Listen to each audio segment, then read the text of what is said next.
En esta mañana, que es día central de nuestro aniversario, nos toca ver también un tema que forma parte de esta serie que hemos llamado Modelo, ¿no? Nosotros tenemos que ser modelos cumpliendo nuestros deberes que nos pide Dios en su palabra.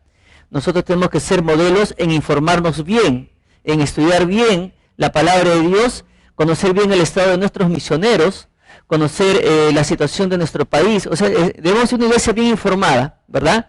Pero ahora también, como iglesia modelo, somos retados a ser siervos. Y es aquí donde Dios nos va a mostrar cómo nosotros podemos ser buenos siervos, y nos pone como ejemplo al apóstol San Pablo. Y qué interesante, ¿verdad? Tenemos acá a hermanos, muchos vienen de la selva, otros vienen de la sierra, otros vienen de otras partes de la costa, ¿no? Otros vienen de Venezuela, ¿no? Y bueno, Nati creo que es uruguaya, ¿verdad? ¿No? Muy bien, y acá Roberto es eslovaco, ¿no? Entonces, y bueno, pero, y de donde venimos, hemos tenido la dicha de conocer a muchos hermanos en Cristo. Hermanos que Dios en su momento nos usó en un momento para ganarlos para Cristo. No olvidamos ese hermoso momento cuando le testificamos, ese hermoso momento cuando ellos le dijeron, Señor Jesús, si ven a mi vida, etc. Y luego recordamos esos momentos cuando los capacitábamos en el ABC de la vida cristiana, el discipulado, y por alguna razón tuvimos que dejar ese lugar. Tuvimos que dejarlo. Y tuvimos que dejar a las personas que amamos. Tuvimos que dejar a las personas que ganamos para Cristo. Tuvimos que dejar a las personas que Dios nos permitió en su momento edificarlas, ver, ¿no?, su etapa de gateo, cuando le damos su biberón espiritual, y lo vemos, y fuimos testigos de cómo iban madurando poco a poco en su vida espiritual. Y había muchas cosas que nosotros queríamos enseñarles aún más, pero por circunstancias ya más fuertes tuvimos que dejar ese lugar. Yo recuerdo años atrás que viajamos con el pastor Fernando a Huaraz y bueno, el pastor predicó en varias noches, pero ahí tuvimos la oportunidad de ver cómo Dios tocó el corazón de muchas personas para digamos, recibir a Cristo. Pero también conocemos a muchas personas que ya eran creyentes y que tenían hambre espiritual. También tuve el privilegio de años atrás viajar a Tacabamba, y había muchos hermanos en la fe con hambre de la palabra de Dios, que yo no sé de dónde salían, porque el lugar donde nos hospedaron en un lugar tan lejano, me hace recordar a este dibujo animado, que había un lugar que le llamaban un lugar muy, muy lejano, ¿no? En un lugar muy, muy lejano, y donde la casita estaba en la cima de un cerro, y al frente tenía un vecino, pero el problema es que el vecino estaba en el otro cerro. Y bueno, y se pasaba la voz, Luego un hermanito que vivía ahí tomaba su caballo y no sé por dónde se iría, pero en la noche bajaban los hermanos con sus lámparas de los cerros, y había un total de 60 personas. ¿De dónde vendrían? Lo único que sé que venían de muy, muy lejano, porque yo veía como 50 cerros y solamente había una casa al frente, pero en el cerro del frente, pero en los 50 cerros no habían casa. ¿De dónde vendrían? No lo sé, pero este hermano le pasaba la voz a todos, y era gente con hambre de la palabra de Dios, era gente que quería crecer, era gente hambrienta de Dios. Me imagino que en Venezuela habrán conocido a mucha gente también con hambre de la palabra de Dios, con deseo de crecer. Y bueno, y yo sé que ustedes también tienen una historia que contar, una historia en la cual Dios los usó a ustedes para ganar un alma, y luego por motivo de fuerza mayor tuvieron que dejar ese lugar, y su corazón quedó triste, ¿verdad? Y con un deseo de continuar la obra de Dios, con un deseo de seguir ese proyecto, ¿no? De ver a ese bebé espiritual realizado, cumpliendo la obra completa, ¿no?, que exige Dios. Y bueno, y Pablo había pues llegado a Tesalónica, pero hubo ahí personas que instigaron a otras personas para hacerle la cosa difícil a Pablo, y Pablo se vio obligado a retirarse a Tesalónica, y en ese momento Pablo estaba radicando en Atenas. Entonces, pero Pablo tenía algo en su mente, ¿no? Y Pablo les hacía recordar a los de Tesalónica que en su momento él fue como una madre, como vimos el domingo pasado, pero también él iba a ser como un padre para los de Tesalónica.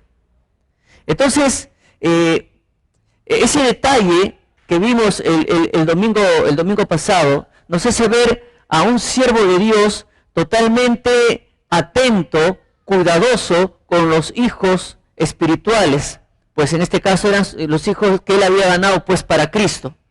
Y había una labor que él deseaba continuar, pero abruptamente fue cortada por la situación o por los problemas que ocurrieron allí, ¿no? Y él, que lo obligó a él a viajar, a retirarse de ese lugar.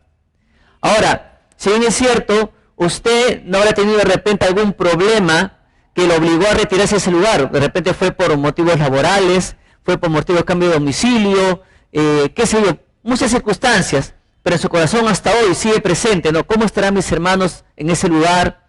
¿Cómo estarán mis hermanos? ¿Continuarán creciendo espiritualmente? ¿Seguirán edificándose? ¿Continuarán capacitándose en la palabra de Dios? ¿Habrá alguien que esté atendiéndolos? ¿Habrá alguien que los esté visitando? ¿Habrá alguien que esté orando y velando por ellos? ¿Habrá alguien que esté ahí reforzando su comunión con Dios, fortaleciéndolo en medio de las dificultades? ¿Por qué? Porque Pablo sabía que así como él padecía persecución, también en Tesalónica estaban persiguiendo a los que creían en Cristo.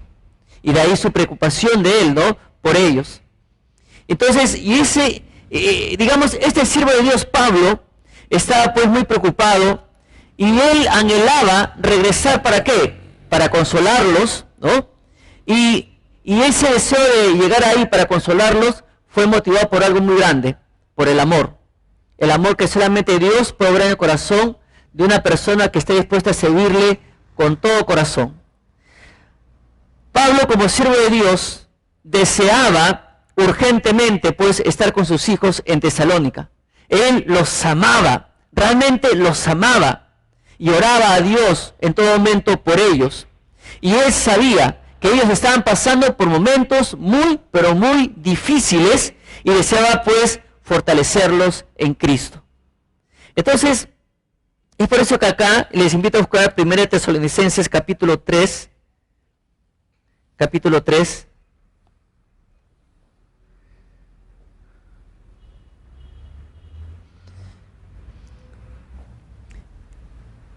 versículo 1, dice lo siguiente: por lo cual, no pudiendo soportarlo más, acordamos quedarnos solos en Atenas. Versículo 2, y enviamos a Timoteo, nuestro hermano, servidor de Dios y colaborador nuestro en el Evangelio de Cristo, para confirmaros y exhortaros respecto a vuestra fe.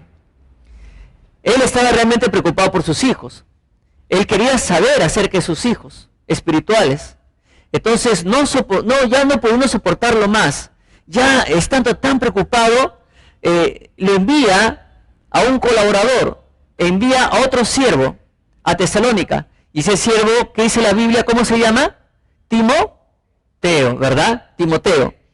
Y el mismo Pablo nos va a describir la calidad de siervo. Y este es otro reto para cada uno de nosotros, de imitar no solamente a Pablo, sino de imitar también a Timoteo. Y Timoteo, dice el versículo 2, era un hermano en Cristo. Entonces, Pablo llamó a Timoteo, y lo cual prueba que él era un creyente en Cristo Jesús. Y Pablo lo envía, ¿por qué? Porque sabía que este hombre, este muchacho, este varón de Dios, era un hombre que se había capacitado para servir al Señor. Usted recuerda que Timoteo creció bajo los pies del apóstol Pablo. Y le digo, ¿no? Y acá está el pastor Fernando, estamos muy contentos y muy agradecidos a Dios por los hermanos que se inscriben en la Escuela Bíblica Kairos para capacitarse. Les aseguro a los hermanos que se han inscrito que en su momento Dios lo va a usar grandemente aquí en la obra del Señor. Por eso les animamos para que sigan capacitándose. No se quede contento con haber llevado Éxodo, que es un libro maravilloso. No se contente con haber llevado hermenéutica, que es importantísimo. La hermenéutica es vital, tiene que conocer todo hijo de Dios, ¿no? Y también no se conforme con haber llevado panorama del Antiguo Testamento, ¿no? No es suficiente. Hay más cursos que queremos brindarles para que usted sea un obrero preparado en el Señor, para que pueda servir a Dios en cualquier momento donde Dios lo requiera. Puede ser aquí o probablemente en otro lugar. Palmas Reales es una iglesia que a través de su historia y probablemente a través de los últimos 15 años es una iglesia que ha estado viajando a la sierra, a la selva, bueno, también en diferentes lugares de la costa. Y se ha requerido de hermanos preparados, que conozcan la sana doctrina, que tengan bastante discernimiento. ¿Y para qué? Para ir y capacitar a otros lugares donde realmente lo necesitan. Y Dios nos ha llevado a muchos lugares como iglesia y hemos podido palpar la necesidad y hemos aprovechado ese momento para capacitar, para fortalecer, para ver el estado de ánimo de nuestros hermanos, para ver su condición espiritual. Y vaya que hay testimonios muy, muy hermosos a través de todos estos últimos 15 años, donde hermanos de Palmas Reales han salido de diferentes lugares. Tengo en mente muchos lugares, ¿no? Como Villarrica, Paramonga, muchas partes de la selva, Puno, a tantos lugares, ¿no? A tantos lugares. Con el pastor Fernando hemos viajado a Arequipa, hemos llegado hasta Arica, ¿no? Arica, ¿no? Y bueno, y ahí con los hermanos chilenos, predicándoles el Evangelio, y los recordamos con amor a ellos, y ellos nos recuerdan con mucho amor a nosotros. Es un tiempo muy maravilloso. Y qué bendición es contar con hermanos que se capacitan. La capacitación es importante, hermano, hermana. Yo quiero retar a los jóvenes también. Los jóvenes saben muy bien que en la carrera profesional que han optado, no solamente debe contentarse con estudiar las materias que les imponen en la universidad. El joven sabe que también tiene que buscar otros lugares, entrar a internet, llevar cursos de repente por virtual, o meterse a otros cursos apartes, ya sea de manera presencial también, muy aparte de los estudios que está llevando. ¿Por qué? Porque a más capacitación, más perfecto va a ser en su asunto que va a tratar. Va a estar más preparado. ¿Cuánto más en las cosas de Dios? ¿Por qué? Porque Dios día a día nos pone almas en nuestras manos para ganarlas para Cristo, y pone en nuestras vidas esas almas ganadas, ¿para qué? Para edificarlas, para capacitarlas, a fin de que esa persona se convierta en un obrero eficaz en las manos del Señor para cumplir la gran comisión en este mundo. Entonces, qué importante contar con un hermano en Cristo para lograr la gran comisión.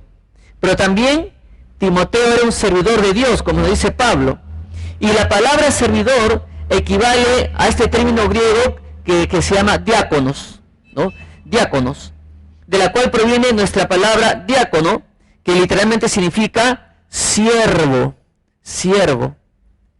Y qué hermoso, porque Timoteo tenía un corazón de siervo, ¿no? Hay un himno, ¿no? No sé si un día Jonathan, en un momento, porque ahorita con este tiempo que estamos viviendo, grabar las canciones es una tarea amplia, pero hay un himno muy hermoso que se titula Corazón de Siervo. No sé si el pastor Fernando lo ha escuchado. Corazón de Siervo, qué hermoso himno, ¿no? Y yo creo que si usted ama al Señor, si usted es sensible a la voz del Señor, si usted es una persona de oración, si usted es una persona que está ganando almas y cuidando sus almas, cuando lea las letras de ese himno, usted va a terminar de rodillas llorando. Va a terminar de rodillas llorando. Y va a clamar más al Señor por esas almas que usted ha ganado. Pero acá Timoteo, ¿no? Timoteo se nos presenta como un siervo del Señor y tenía un corazón de siervo. ¿Usted tiene un corazón de siervo? Esperemos que sí. Ese es el desafío, el reto que nos da Dios a cada uno de nosotros. Pero también Timoteo era un colaborador en el Evangelio de de Cristo. O sea, Timoteo colaboraba con Dios. La Biblia nos llama a nosotros colaboradores de Dios también. Y Timoteo era un colaborador de Dios. Como también Pablo lo era. Proclamaba fielmente el Evangelio de Cristo.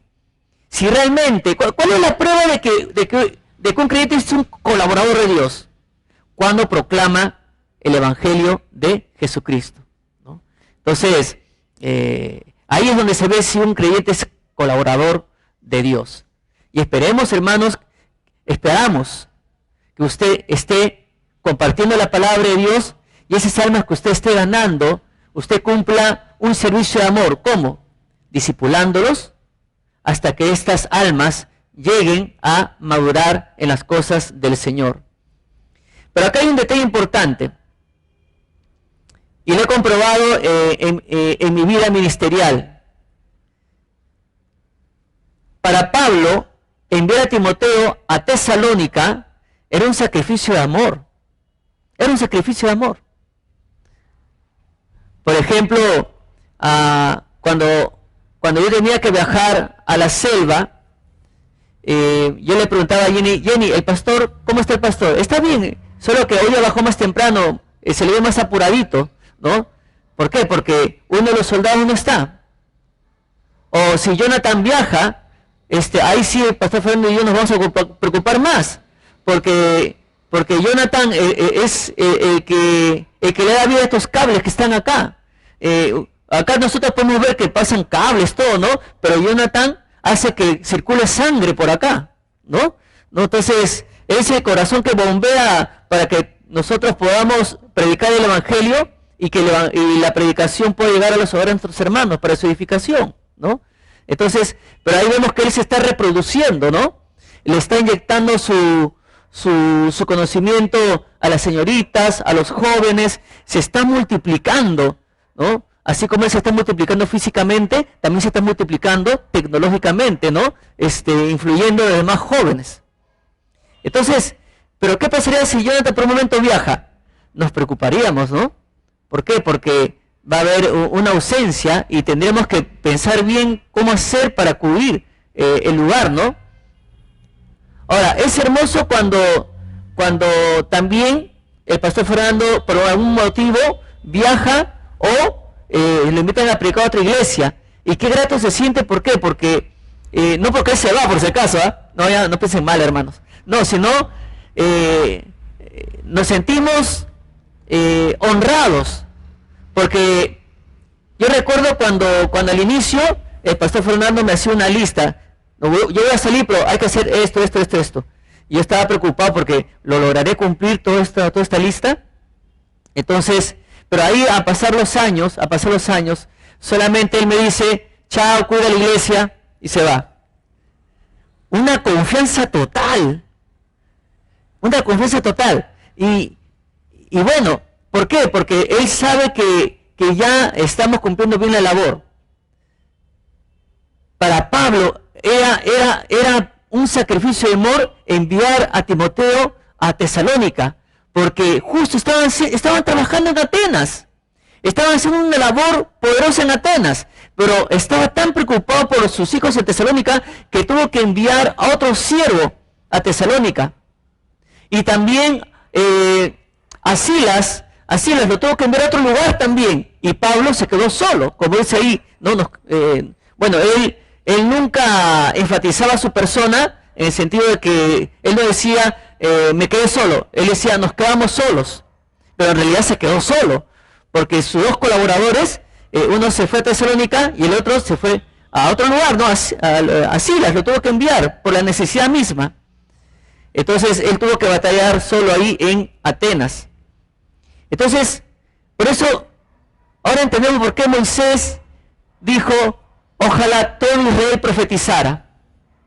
Qué bendición sería si todos los hermanos de Palmarreales se capacitaran. Si todos los hermanos de Palmarreales a la par, todos crecieran por igual. Y que cuando se presenta una necesidad, el pastor puede contar con muchos colaboradores. Hay una necesidad en Ucayali, ¿podrás ir? Ya, si puedes, qué bien, ¿no? Hay esta necesidad.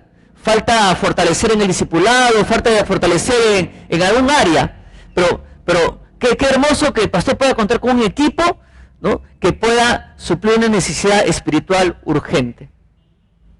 Por ahora tenemos 2 equipos maravillosos que están trabajando en Río Seco y otro equipo de hermanos que está trabajando en Cipreses. Tenemos equipos que están trabajando en los grupos de conexión juvenil. Y gracias a Dios, porque estos hermanos se han estado capacitando, y hay un momento que ya están reproduciéndose espiritualmente. Hay matrimonios que se están capacitando y hay gran necesidad en los matrimonios. Necesitamos matrimonios que den consejería a matrimonios, necesitamos matrimonios que ganen a otros matrimonios para Cristo. O sea, la necesidad hay necesidad urgente. Entonces, y acá, pues, Timoteo era un colaborador en el Evangelio de Cristo, y para Pablo era un colaborador importante. Y por eso que estamos muy agradecidos a Dios por el ejército de hermanos que ahorita están sirviendo al Señor. Ayer en los niños, a las 3 de la tarde, se reunieron los niños para tener una confraternidad por aniversario, por los 42 años. Y ahí los niños emocionados, pero para que todo eso resulte tan hermoso, hay un equipo de hermanos que se está preparando toda la semana, desde el lunes hasta sábado. ¿Para qué? Para que salga bonito en la tarde.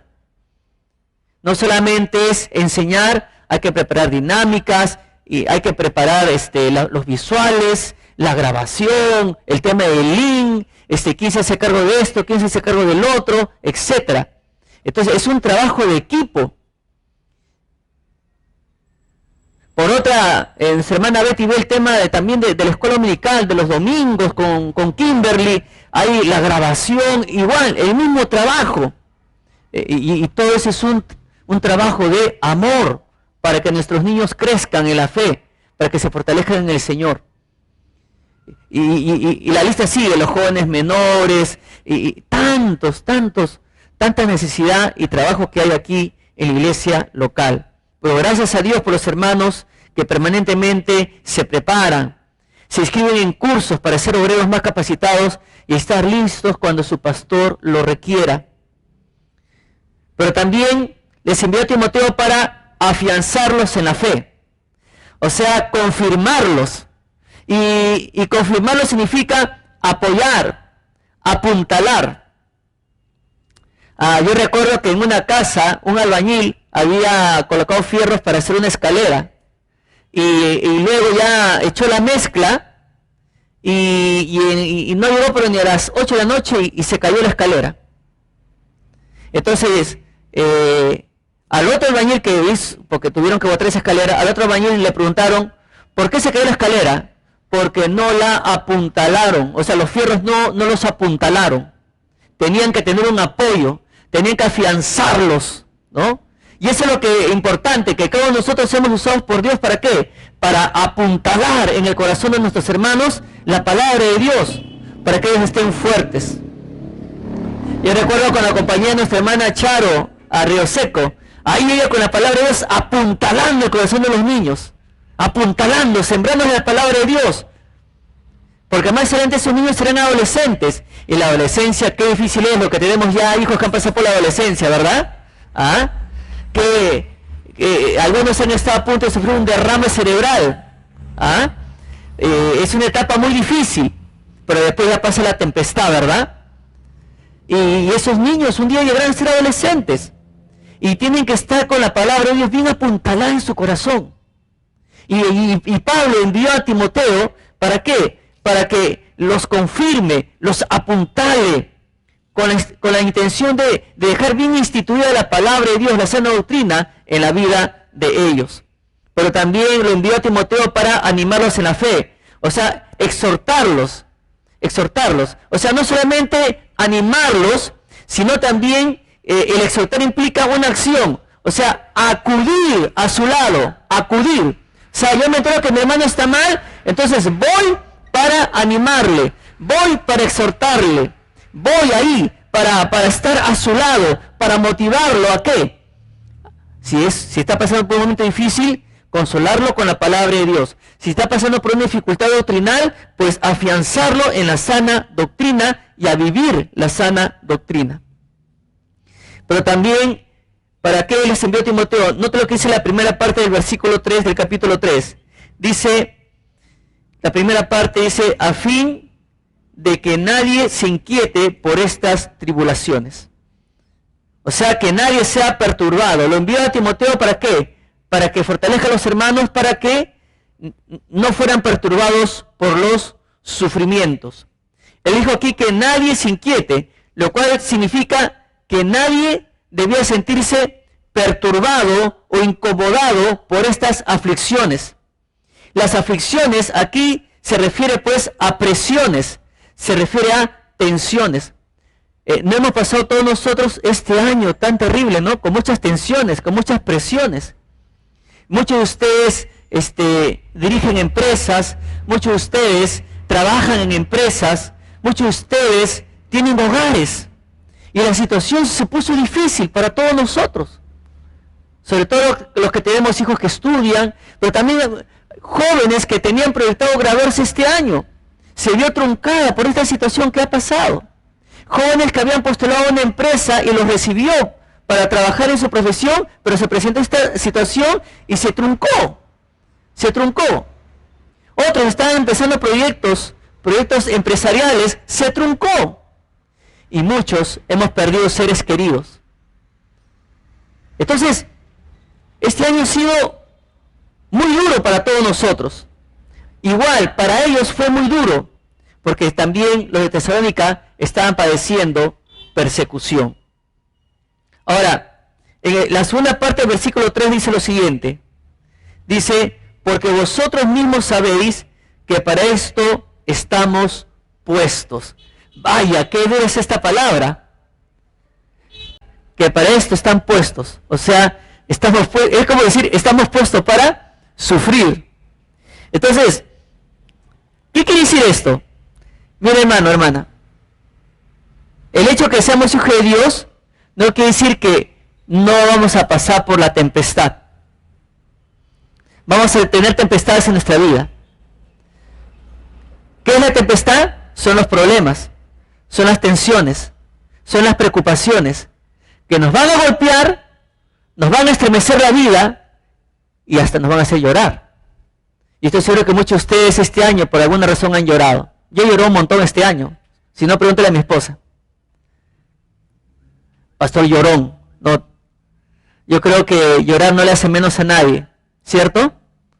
Alguien una vez dijo, no, llorar, el hecho de que llores no quiere decir que eres débil, porque a veces hay opiniones muy equivocadas.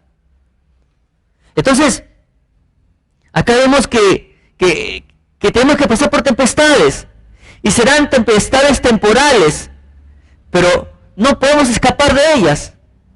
No vamos a poder escapar de las tempestades. Y aquí en la tierra vamos a tener problemas. Y la palabra de Dios lo dejó bien en claro. Y Pablo quiso que los tesalonicenses se mantuvieran firmes en la causa de Cristo en medio de las tempestades, en medio de las aflicciones, en medio de las tensiones, en medio de las presiones de la vida. Y sobre todo en este tiempo de persecución que ellos sufrían en ese momento. Hay algo hermoso que ha sido un versículo que me ha sostenido desde mi juventud. Desde que yo conocí al Señor, ¿no? A la edad de 17 años. Había un versículo que siempre me ha sostenido. Y es Juan capítulo 16, versículo 33. Que dice, estas cosas os he hablado para que en mí tengáis paz. En el mundo tendréis aflicción, pero confiad, yo he vencido al mundo. ¿Cuántos dicen amén? ¿No? Entonces, ese ha sido el versículo que en mi juventud me ha acompañado hasta hoy y me seguirá acompañando, ¿no? Y bueno, acá digo a mis hijas, ¿no? Si algún día me pasara algo, yo creo que mi lápida diga este versículo. No te olvides, Camila, ¿no? Aunque cuando yo muera tú estarás sirviendo en la India de repente, ¿no? Bueno, ¿no? Pero Juan capítulo 16, versículo 33, ¿no? Estas cosas os he hablado para que me tengáis paz. En el mundo tendréis aflicción, pero confiad, yo he vencido al mundo. Y se lo dedico con mucho amor a todos ustedes. A todos ustedes se lo dedico este versículo con mucho amor, ¿no? ¿Por qué? Porque todos nosotros estamos pasando por una aflicción muy fuerte. Y sigamos orando al Señor para que podamos sobrepasar este tiempo de aflicción. Entonces, las aflicciones constituyen el problema que todos vamos a experimentar. Y si usted es un creyente en Cristo, le digo algo, no va a poder evitar las tormentas. Si usted es un hijo de Dios, por el hecho de que es un hijo de Dios, usted no va a poder evitar la aflicción, no va a poder evitar la presión, no va a poder evitar las tensiones que se presentan en la vida. Y no es necesidad de ser un profeta, pero le digo, los problemas seguirán, ¿no? Los problemas seguirán. Los que somos casados, en la época de enamoramiento, pensábamos, ¿no? Vamos a casarnos, porque hay un amor de por medio. Y vamos a casarnos para que los problemas se acaben. El día que nos unamos, los problemas nunca más estarán presentes en nuestra vida. ¿Es así o no es así? ¿No? Los problemas van a seguir. Hermano Charo, ¿siguen los problemas? Siguen los problemas. Roberto Inate, ¿siguen los problemas? Siguen los problemas. Pero ¿cuál es la diferencia? Que ya no estás enfrentando los problemas solo. Ahora tienes un amigo. Ahora tienes a la compañera de la vida. Ya no estás batallando solo, ahora tienes a tu cónyuge a tu lado. Porque qué triste es tener problemas y llorar solo, lamentarse solo, ¿verdad? Pero ahora tienes a tu compañero o a tu compañera. Otra cosa que te diga, si es tu problema, sufre solo. Qué triste, ¿no? Muérete solo, ¿no? ¿Qué sería, no? Acá a mi brother, ¿no? No, te solo al mar, ¿no? Y bueno, no, ya... qué hermoso es cuando en el matrimonio se apoyan mutuamente en medio de las dificultades, y más cuando tenemos a Cristo por capitán. Entonces, jamás el Señor Jesucristo ha enseñado o ha prometido que evitaríamos pasar por las tormentas de la vida. Por el contrario, pasaremos por todos los problemas de la vida. Y hay un versículo muy potente que está en 2 Timoteo capítulo 3, versículo 12, que dice: todos los que quieren vivir piadosamente en Cristo sufrirán persecución. Y eso le dijo a Pablo, ¿no? Pablo le dijo eso a Timoteo. Timoteo fue usado poderosamente por el Señor para ir a otros lugares donde habían problemas, para que exhorte a los hijos de Dios a vivir santamente. Y el que vivía santamente, su vida nada más marcaba la diferencia de los demás. Y los demás se daban cuenta que esta era una persona muy extraña. ¿Por qué?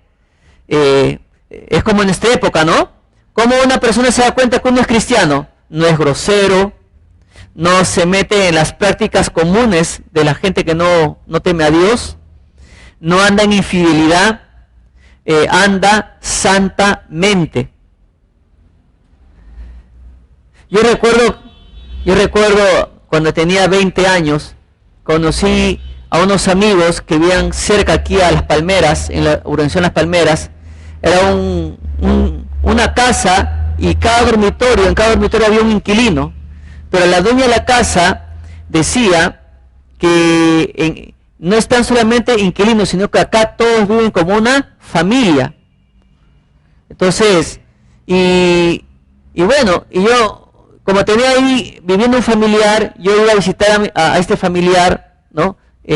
Cada cierto tiempo, y la señora me dice: Martincito, tú eres bien raro. ¿Por qué, señora? Digo, es que nunca te he escuchado hablar groserías, nunca te he escuchado hablar lisuras, siempre te escucho hablar de Dios. Ay, ¿sabes qué? Tú no vas a ser Martincito, tú no vas a ser solamente mi amigo, tú vas a ser mi San Martincito de Porres, ¿no? Y bueno, ya me canonizó, ¿no? Sin ser papa, ¿no? Ya me canonizó esta dama, ¿no? Y bueno, y un día llegué con uno de mis líderes de esa época, y le dije, señora, este día quiero darle un regalo. Un regalo para mí, sí, es un regalo que nunca se va a gastar, es un regalo que nunca se va a acabar, es un regalo que va a durar en su corazón para toda la eternidad. Entonces, y como en ese entonces yo estaba deseoso de aprender a ganar almas, lo llevé a mi líder para ver cómo él lo hacía. Y bueno, y en ese momento esta señora aceptó al Señor, e inclusive hasta ella se arrodilló y dándole gracias a Dios por un regalo tan inmerecido que es Cristo. Fue una experiencia muy bonita. Bueno, pero ese es el reto, ¿no? Ese es el reto. Se nos reta a vivir piadosamente, a ir contra la corriente, a ir contra lo que usualmente practica el mundo, lo cual ellos lo ven normal. Algunas veces, no sé si a usted le ha pasado, pero algunas veces cuando estamos buscando un canal, yo me he topado algunas veces que estoy buscando un canal de televisión y me topo con este programa conocido como La Familia Peluche. ¿Usted ha visto ese programa alguna vez? La Familia Peluche. Y todos viven de una manera relajada, descuidada, se dan al abandono, pero entre ellos hay una señorita que sí se ve bien presentable, bien arreglada, inclusive es la única que piensa en esa casa, ¿no? Entonces, pero cuando ella da su opinión, todos la quedan mirando y le dicen, ¡ay, qué fastidiosa eres! ¿Por qué no eres normal? Esa es una frase que le dicen a su hija. Bueno, nosotros por lo mismo que vivimos para glorificar a Dios, nosotros que vivimos para honrar a Dios, que tenemos cuidado con lo que hablamos, que tenemos cuidado cómo nos comportamos, a la gente no le parece normal. No le parece normal. Entonces, se nos exige, se nos reta a vivir una vida piadosa. Pero esa vida piadosa, ¿qué va a provocar? Que la gente te diga, ¡ay, ¿por qué no eres normal? ¿Ah? ¿Por qué no eres normal? Vamos a ser un fastidio. Sin embargo, somos olor grato para Dios. Mientras que para la gente que le gusta vivir en pecado somos desagradables, para Dios somos olor grato. ¿Cuántos dicen amén? Amén, amén. Bien, pero miren lo que dice el versículo 4, capítulo 3, versículo 4 de 1 Tesalonicenses. Porque también estando con vosotros, os predecíamos que íbamos a pasar tribulaciones como ha acontecido y sabéis. Esta palabra tribulaciones es la misma palabra que se usa para aflicciones. Y como ya sabemos, la iglesia, y también Pablo les recordaba a los de Tesalónica, que ellos no iban a pasar por la gran tribulación. No se preocupe, es parte de la celebración, ¿ya? La iglesia no iba a pasar por la gran tribulación. Entonces, ¿con qué fin decía esto? Porque por la misma persecución que ellos estaban padeciendo, Pablo le dice a ellos, no se preocupen, porque esta aflicción, este dolor es pequeño comparado a esa gran tribulación que va a venir. El día que el pastor del curso de Apocalipsis acá en la iglesia, yo les animo, hermanos, para que lleven ese curso. Pero ojo, no se puede llevar Apocalipsis sin antes llevar el libro de Daniel, porque están fuertemente conectados. Si tú llevas de frente a Apocalipsis, vas a estar un poquito perdido. Tienes que ver primero el libro de Daniel. Y el pastor Fernando siempre empieza con Daniel, enseña todito el libro de Daniel, y luego enseña todito el libro de Apocalipsis. Entonces están fuertemente conectados. Entonces, para que usted entienda, ¿no? todo el proceso del plan de Dios en la historia de la humanidad. ¿Y por qué? Porque hoy se escuchan cosas muy raras, ¿no? Muy raras en cuanto a cuándo va a ocurrir la gran tribulación.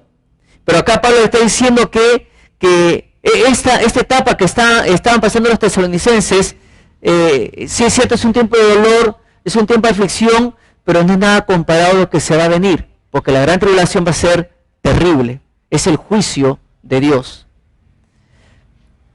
Entonces todos vamos a pasar por problemas y aflicciones menores, y estas pruebas tienen el propósito de ¿qué? ¿Cuál es el propósito de Dios cuando hay un problema? ¿Cuál es el propósito de Dios cuando hay una tribulación en el hogar? Cuando hay una tribulación en el trabajo? Cuando pasamos por momentos de tensión y depresión. ¿Cuál es el propósito de Dios? Pues de que nos acerquemos más a Él. Es ese propósito. A veces cuando todo nos va bien, como que nos olvidamos de Dios, ¿verdad? Todo está bien, ¿no? No hay oración, no hay alabanza, cuando de repente pasa algo. Somos como esas personas, usted recuerde, ¿en qué momento todo el mundo se acuerda de Dios? Y sale a la calle y se arrodilla. Terremoto, temblor, ¿no? Bueno, ayer muchos salieron a las calles a arrodillarse dando gracias a Dios por el tema de alianza, pero no estoy de acuerdo con eso, pero bueno. Pero solamente cuando hay temblor, terremoto, la gente sale, ¿no? Diosito, Diosito, perdóname, se arrodilla, ¿no? Y bueno, entonces, y ahí nomás se acuerdan de Dios. Muchas veces el creyente es así también. Todo está bien, hay paz, hay bonanza, entonces no hay oración, no hay alabanza, no hay adoración, hasta que de repente pasa algo, ¿no? Pasa algo.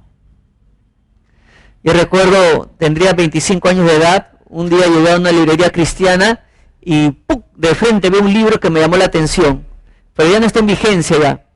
Pero el libro se titulaba Señor, ¿cuándo fue la última vez que hablamos? Tremendo título. Al instante me di cuenta que era un libro sobre la oración. Señor, ¿cuándo fue la última vez que hablamos? Y muchas veces ocurre eso. Dejamos de orar por buen tiempo hasta que de repente ocurre algo. Y no debemos esperar que ocurra algo para recién orar. No debemos esperar que ocurra algo para recién comenzar a adorar, a alabar a Dios. Y Pablo estaba inculcando eso a sus hijos de Tesalónica. Pero también, note lo que dice el versículo 5. Por lo cual también yo, no pudiendo soportar más, envié para informarme de vuestra fe, no sea que os hubiese tentado el tentador y que nuestro trabajo resultase en vano. Mire todo el tiempo que se toma el apóstol Pablo para hacernos una radiografía del corazón de Timoteo, de su labor de Timoteo. Un examen pero profundo. Y él dice que envió a Timoteo para que indague acerca de la fe de los de Tesalónica. Y Pablo no sabía cómo la fe de los tesalonicenses había soportado la tormenta, las pruebas. Él no sabía cómo esa etapa de tormenta o de persecución, él no sabía si había afectado su fe, su confianza en Dios y también su celo por la sana doctrina. Pero también les envió a Timoteo para saber si el tentador les había inducido a hacer el mal. Pablo quería saber, estaba preocupado por ellos. Entonces, aquí pues, ¿el tentador quién es? ¿Quién es el tentador? Satanás, ¿verdad? Satanás, el enemigo de Dios, el enemigo de todo creyente. Y Pablo en el capítulo 2, versículo 18, él recalca que Satanás los había estorbado. En otras palabras, Pablo está diciéndole a los tesalonicenses, Satanás me la está haciendo difícil y también sé que Satanás a ustedes se les está haciendo difícil. O sea, Satanás está estorbando el avance de la obra del Señor.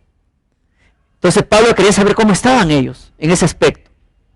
Pero también le envió a Timoteo para saber, Pablo quería saber si su trabajo fue en vano. Pero felizmente, cuando retorna a Timoteo, Pablo recibe la buena noticia. Y dice el versículo 6, porque ahí entramos a la segunda parte, ¿no?, de este sermón. Pues estamos viendo, ¿no?, que somos retados a ser siervos. Y que hemos visto, en primer lugar, hemos visto, hermanos, hemos visto que un siervo ama y se preocupa por sus hijos. Pero ahora vamos a ver que un siervo está a la expectativa de sus hijos. Entonces, y acá vemos que en el versículo 6 lo siguiente, dice, pero cuando Timoteo volvió de vosotros a nosotros y nos dio buenas noticias de vuestra fe y amor, y que siempre nos recordáis con cariño, deseando vernos, como también nosotros a vosotros. Entonces, acá Timoteo volvió con noticias de su fe de los de Tesalónica. Y vaya que fueron buenas noticias de la fe de ellos en Dios. Porque Timoteo le dijo que la fe que ellos tienen es auténtica en medio de las aflicciones. Y Pablo vio pues que sus corazones de ellos fue como la buena tierra, que cuando Pablo los capacitó, esa semilla edificadora cayó en buena tierra y está dando buen fruto en medio de las dificultades. ¡Qué maravilloso! Ahora, mi hermano y mi hermana, usted que está pasando por un momento muy difícil, porque todos estamos pasando por un momento muy difícil, pero estaremos reaccionando como reaccionaron los de Tesalónica, realmente en esta etapa difícil que hemos vivido y estamos viviendo todavía. Nuestro corazón es buena tierra, está dando su fruto lo que ha impartido nuestro pastor, sus hermanos que le han capacitado en la palabra de Dios, está dando fruto, está creciendo el amor de Dios, estamos madurando.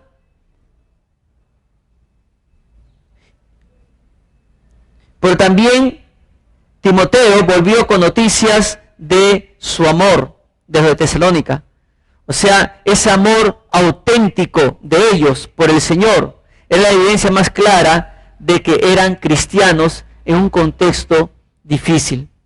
Pero también Timoteo le anunció a Pablo que los de Tesalónica tenían gratos recuerdos de ellos, ¿no? Lo recordaban a Pablo, lo recordaban a Silas, ¿no? Y bueno, los recordaban con mucho cariño. Pero ¿cuál fue la reacción de este padre espiritual al saber esto? ¿Cuál fue la reacción? Pues note ahí el versículo 7 y versículo 8 del capítulo 3. Dice, en las cuales, yo tengo en Colosenses, acá está, se me movió la hoja. Dice, versículo 7, por ello, hermanos, en medio de toda nuestra necesidad y aflicción, fuimos consolados de vosotros por medio de vuestra fe, porque ahora vivimos si vosotros estáis firmes en el Señor. ¿Qué provocó esta gran noticia en el corazón de Pablo? Pues le causó ánimo. La fe de ellos causó ánimo en el corazón de Pablo. ¿Por qué? Porque en medio de toda necesidad y aflicción, en medio de todas las persecuciones, en medio de todas las presiones, en medio de todas las pruebas, ¿no?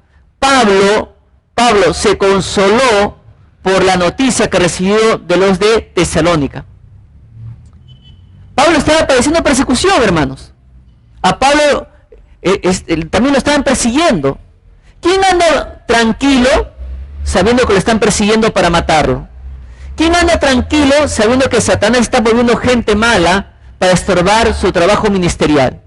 Nadie está tranquilo sabiendo que Satanás quiere destruirlo y que está usando gente para destruir su vida. Entonces Pablo estaba desconsolado, pero también estaba desconsolado porque sabía que sus hijos espirituales estaban padeciendo persecución. Pero cuando recibe la noticia, Pablo se animó. Entonces, ahora, la Biblia nos comparte, ¿no?, que en un momento de su ministerio de Pablo, él se sintió devastado cuando se enteró que la iglesia de Corinto se había vuelto carnal. Todos hemos leído la primera carta a los Corintios, ¿verdad? Es una carta dirigida a una iglesia carnal. Y él como padre espiritual estaba devastado. Estaba triste que sus hijos espirituales le hayan dado la espalda al Señor, se hayan apartado del Señor. Estaba devastado. Y qué bueno era recibir la noticia de los de Tesalónica, que en medio de la persecución, en medio de su sufrimiento, ellos se mantuvieron firmes, amando al Señor. ¿Y eso qué más provocó en la vida de Pablo? Pues Pablo vivió. O sea, que en medio de esa tristeza, el saber que sus hijos se mantenían firmes, le hizo a él revivir. Ahora, nosotros experimentamos eso, hermanos. Muchas veces ocurren cosas en nuestra casa, ¿verdad? En nuestro trabajo, nunca faltan los problemas. Cuando los problemas están presentes, no me venga a decir usted que usted por fin un problema. ¿Ah? Y bueno, llega el recibo de la luz. ¡Ay! No sé por qué me han aumentado 300 soles más. Gloria a Dios, ¿no? Estoy feliz porque me han aumentado abusivamente el precio de la luz. ¡No! ¡Ay! El doctor me acaba de decir que me queda 3 semanas de vida. ¡Ay, me voy a morir! ¿Va a reaccionarse usted? O sea, no. Quedamos devastados. Quedamos devastados por alguna circunstancia. Pero acá lo maravilloso es que Pablo, a pesar de que estaba padeciendo persecución, a pesar de que estaba sufriendo, él estaba sirviendo al Señor. Igualmente lo de Tesalónica. Y eso provocó un ánimo poderoso en su corazón. Mi hermano y mi hermana, hay alguien que nos anima de manera permanente. Es el Señor Jesús a través de su palabra. Nosotros todos los días pasamos por tribulaciones, probablemente sí. Pero ¿quién dice que nos fortalece el Señor a través de su palabra? Y acá Pablo vive al saber que sus hijos estaban firmes en el Señor. Por último, hermanos, un siervo es agradecido a Dios por sus hijos. ¿Cómo agradeció Pablo? ¿Cómo agradeció? Note lo que dice el versículo 9. Por lo cual, ¿qué acción de gracias podemos dar a Dios por vosotros, por todo el gozo con que nos gozamos a causa de vosotros delante de nuestro Dios?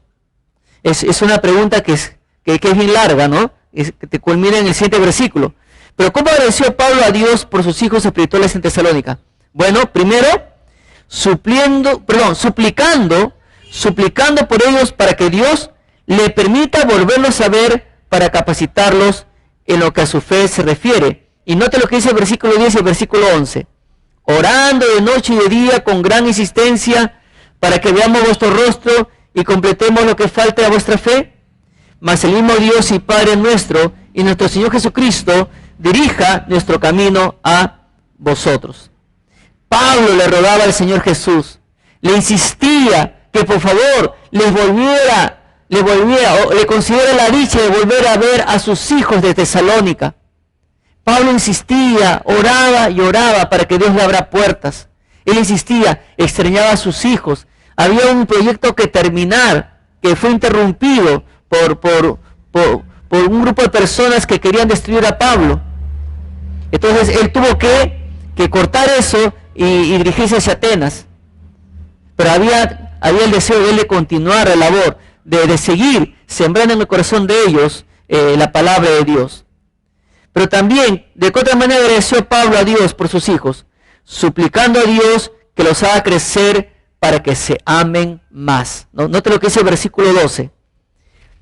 Dice, y el Señor os haga crecer y abundar en amor unos para con otros y para con todos, como también lo hacemos nosotros para con vosotros, ¿no?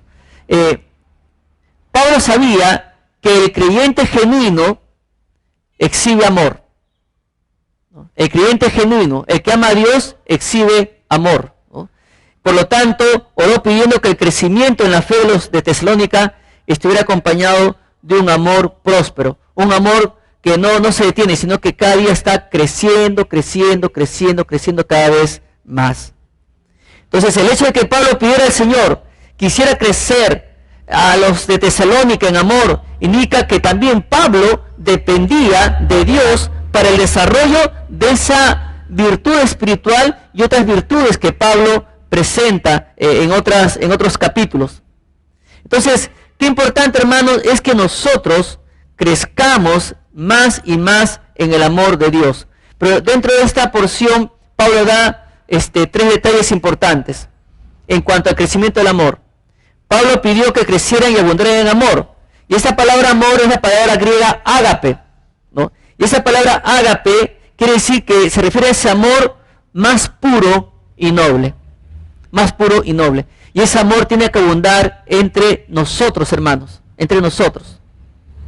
Ese amor tiene que abundar con nuestros prójimos que no conocen a Jesús. Ese amor tiene que abundar con todos, no solamente entre nosotros.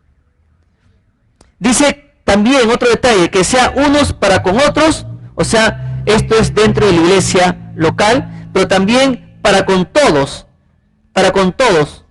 o sea, aún hacia los que los persiguen. Ese es más difícil. ¿Usted recuerda esa oración que enseñó el Señor? Orad por vuestros enemigos. Entonces, para con todos, en medio de la persecución. ¿Y de qué manera? ¿No? En otros lugares y en otros libros Pablo enseña a orar por la paz, por hacer el bien, por la paciencia, por mostrar consideración, para honrar al prójimo, etc. ¿Por qué? Porque Pablo mismo era el ejemplo. Y de otra manera, oró Pablo agradeciendo a Dios por sus hijos, suplicando que los fortalezca interiormente. Note lo que dice el versículo 13, para que sean afirmados vuestros corazones irreprensibles en santidad delante de Dios nuestro Padre en la venida de nuestro Señor Jesucristo con todos sus santos. Mis hermanos, Pablo trató de inculcar a la Tesalónica que la venida de Cristo es la esperanza viva, permanente en todo creyente, y es el motivo principal para conservarse santo. Cada día que amanece puede ser el último día que estamos acá en la tierra. No se sabe cuándo va a ser el arrebatamiento de la iglesia. No lo sabemos. Puede ser después de terminar este culto, o puede ser en pleno culto. Puede ser mañana, pasado. Tengo que estar a la expectativa. Hoy día probablemente viene mi Señor. Voy a vivir la vida que a Él le agrada. Hoy va a ser un día que va a glorificar a Dios. Voy a vivir para Él. Cada día. Porque no sabemos cuándo va a venir. No lo sabemos. Y Pablo quería que los de Tesalónica entendieran eso. Y suplica a Dios, ¿no?, que los fortalezca interiormente para que ellos sean santos, intachables delante de Dios. Y Pablo quería que ellos sean puros de corazón, para que desearan, pues, lo que en griego se conoce como la parousia, o sea, la presencia de Cristo, la presencia del Señor Jesucristo. Pablo sabía del retorno del Señor de la iglesia, para llevar a su iglesia, y también los de Tesalónica lo sabían. Ahora, quiero concluir con esto. Se me mueven las hojas con el aire. Para los que les gusta analizar la Biblia, acá al final dice, en la venida de nuestro Señor Jesucristo con todos sus santos. Algunos dicen que se refiere a la segunda venida de Cristo, otros dicen que se refiere al arrebatamiento de Cristo. Al arrebatamiento de la iglesia. Bueno, la respuesta es, se refiere al arrebatamiento de la iglesia. ¿Por qué? Porque hay un principio que todo estudiante de la Biblia debe tener presente. El contexto inmediato. Ahí el contexto es, en todo el libro de 1 Tesalonicenses, Pablo habla sobre el arrebatamiento de la iglesia. Entonces, el contexto inmediato es el arrebatamiento de la iglesia, no la segunda venida de Cristo, que es otra cosa. Entonces, en ese contexto, ¿no?, Pablo le dice a los hermanos, tienen que vivir puros, santos, que la venida del Señor sea un motivo importantísimo para vivir así cada día, porque el Señor viene en cualquier momento. Entonces, hemos aprendido esta mañana a ser retados a ser siervos de Dios. Mire cuántos detalles hemos tocado para vivir una vida que glorifique, que honre al Señor, ¿no? Y tenemos que vivir como siervos. No podemos vivir ajenos a esa realidad tan palpable en nuestra vida, porque realmente somos hijos de Dios y Dios desea que vivamos como siervos, las hermanas como siervas de Dios. Y vaya que la demanda es alta, el reto es grande, pero lo podemos lograr. ¿Por qué? Porque somos hijos de Dios y un rey pagó por nuestro rescate. Ahora somos salvos y podemos vivir sirviéndole al Rey de Reyes y Señor de Señores. ¿Cuántos dicen amén?